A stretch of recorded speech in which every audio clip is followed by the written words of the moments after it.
Watch out for your wrist. Watch out for his balls, Ian.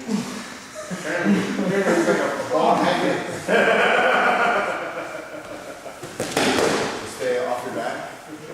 It's a wrap guard. Keep his head down low. Keep him in close. Hold on his bicep and pull it on his forearm. And now spin your back.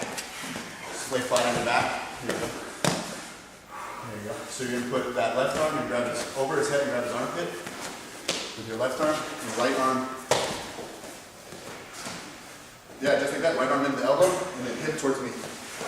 Bring your hips up to the ceiling and towards me. There you go, just like that. Going. So you see how he's lifting up like that? Now you slip your knee underneath.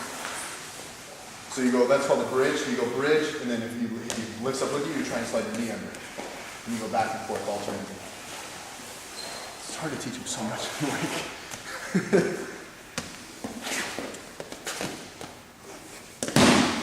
Relax.